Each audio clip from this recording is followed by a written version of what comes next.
ये जो भारत देख रहे हैं और भारत के बगल में ये बांग्लादेश, यहाँ पर कई सारी गतिविधियां इस वक्त चल रही हैं। भारत ने एक झटका दिया था आज से कुछ महीने पहले और बांग्लादेश को आखिरकार अब जाकर इसका भुगतान करना पड़ा है। आखिरकार अब धड़ाधड़ अपने पोर्ट को बंद क्यों कर रहा है बांग्लादेश, जानेंगे। तो वहीं दूसरी तरफ ये जो नेवी है, ये नेवी श्रीलंका में क्या कर रही है, ये तस्वीरें अभी चर्चा का विषय बना हुआ है।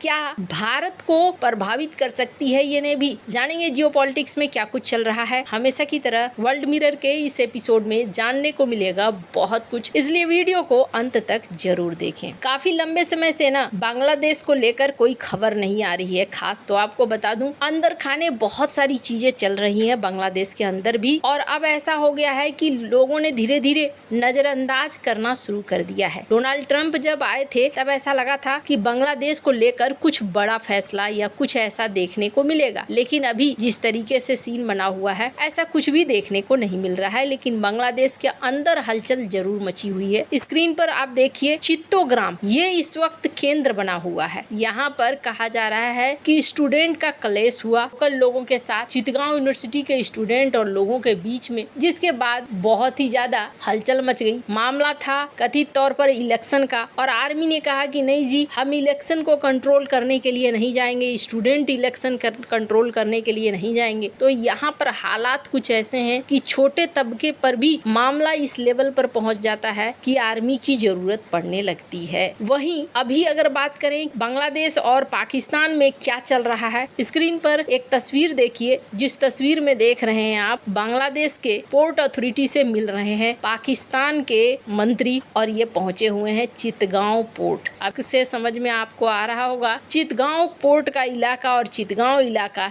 इस वक्त बड़ा ही संवेदनशील हो गया है और यहाँ पर पाकिस्तान की एंट्री होनी शुरू हो गई है। स्क्रीन पर आप देख सकते हैं इस आर्टिकल को, द डेली स्टार का ये आर्टिकल है। पाकिस्तान के कॉमर्स मिनिस्टर ये पहुंचे थे चितगांव पोर्ट। चितगांव पोर्ट जो इस वक्त काफी चर्चा में रहता है उस जगह पे। हालांकि बात करें जिस तरीके से अमेरिका ने टैरिफ लगाई, इनको बहुत उम्मीद है कि $2 बिलियन का एक्सपोर्ट हमें होगा, हम एक्सपोर्ट करेंगे और हमें मुनाफा होगा। लेकिन यहाँ पर भारत के द्वारा लगाए गए एक फैसले का असर दिखना शुरू हुआ है। पर उससे पहले मैं आपको बता दूं कुछ चीजें। बांग्लादेश में ना अभी दो दिशा चल रहा है। स्क्रीन पर एक आर्टिकल देखिए, वकारुज्जमा ये पहुंचे चाइना 5 दिन की यात्रा के लिए, तो वहीं कमरुल हसन ये उड़कर पहुंचे अमेरिका। अब यहाँ पर जो बांग्लादेश है, बांग्लादेश में फिलहाल किसका किसका इंटरेस्ट जग गया है, तो बांग्लादेश में अमेरिका का इंटरेस्ट जगा है। इसके अलावा बांग्लादेश में चाइना का भी हो गया है और पाकिस्तान का भी हो गया है। अब आपको लगेगा कि आखिरकार ये खिचड़ी पक क्यों रही है, तो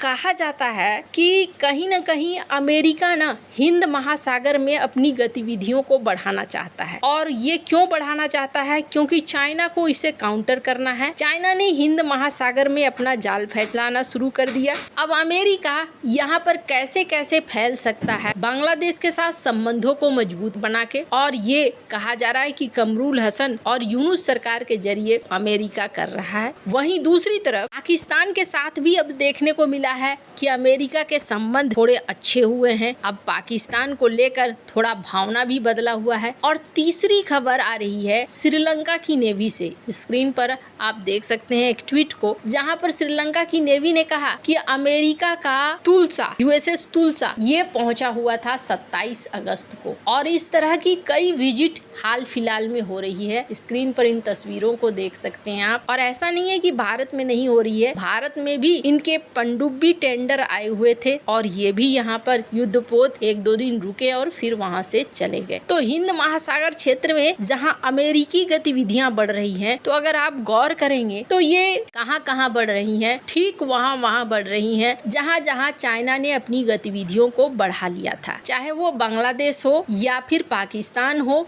या फिर श्रीलंका हो। एक चीज तो साफ दिख रहा है कि हिंद महासागर में अमेरिका अपनी पहुंच को बनाए रखना चाहता है और हिंद महासागर में और ज्यादा गहराई में भी जाना चाह रहा है। यही वजह है कि यहाँ पर पहुंच रहा है। हालांकि कुछ लोग ये भी कह रहे थे, मैं पढ़ रही थी तो मुझे थोड़ा अजीब भी लग रहा था। उनका मानना था कि अमेरिका न इस बार देखो आप बांग्लादेश को भी साध रहा है, पाकिस्तान को भी साध रहा है और श्रीलंका को भी साध रहा है। अब न अमेरिका के नजर में चाइना भी है और भारत भी है, दोनों को रोकने की कोशिश करेगा अमेरिका। तो पहली बात ये संभव नहीं है। क्यों संभव नहीं है? तो हमेशा एक चीज है जो सबसे बड़ी चीज है, वो ये कि दोनों ही देश यहाँ पर बड़े देश हैं, जनसंख्या से भी बड़े देश हैं, साथ ही साथ सेना से भी बड़े देश हैं। और जहाँ तक हिंद महासागर क्षेत्र की बात है, हिंद महासागर क्षेत्र को जितने अच्छे से भारत की नेवी जानती है और भारत की नेवी अपना वर्चस्व भी दिखा चुकी है, उतना कोई और नहीं जानता है। और दूसरी बड़ी बात, अगर दोनों को एक साथ काउंटर करने की सोचे भी अगर कोई तीसरा देश चाइना और भारत को एक साथ काउंटर करने की सोचे, तो ये उनके लिए ज्यादा बड़ी मुश्किल खड़ी कर देगा। और जिन देशों के भरोसे अगर ऐसी रणनीति बनाई जा रही है, चाहे वो श्रीलंका हो, चाहे वो पाकिस्तान हो, चाहे बांग्लादेश हो, इनका अपना वैसा कोई वजूद नहीं है। पाकिस्तान को ऑपरेशन सिंदूर में पड़ोसी चाइना ने भी मदद करा और दूर से तुर्की ने भी मदद करा, लेकिन क्या हुआ? आखिरकार एयरबेस तबाह हो गए। तो जो छोटे देश हैं, जो कम शक्तिशाली देश हैं, उनको दूर से बैठकर कोई सहायता खास पहुंचाया नहीं जा सकता है। पर हाँ, अब यहाँ पर एक क्षेत्र था व्यापारिक क्षेत्र। व्यापारिक क्षेत्र के लिए यहाँ पर आपको याद होगा पीएम मोदी ने हाल ही में एक फैसला लिया था और इसमें ट्रांसशिपमेंट की जो सुविधा दी गई थी बांग्लादेश को, वो रद्द कर दी गई थी। दरअसल साल 2020 में जब महामारी काल शुरू हुआ, तब बांग्लादेश को एक अच्छे पड़ोसी के नाते कुछ सुविधाएं दी गई थी और उन्हें कहा गया था कि सब्सिडी रेट पर आप हमारे सड़क के रास्ते का इस्तेमाल कर सकते हो, हमारे एयरपोर्ट का इस्तेमाल कर सकते हो और आप दुनिया भर में माल सप्लाई कर सकते हो, माल मंगवा सकते हो और इसका फायदा आप उठा सकते हो व्यापार में भी। लेकिन जब तनाव बढ़ने लगा तो साल 2025 में भारत ने ट्रांसशिपमेंट वाली योजना ही कैंसिल कर दी। अपने पोर्ट वगैरह लगभग इन्होंने बांग्लादेश के लिए बंद कर दिया। एक रखा मुंबई के लिए,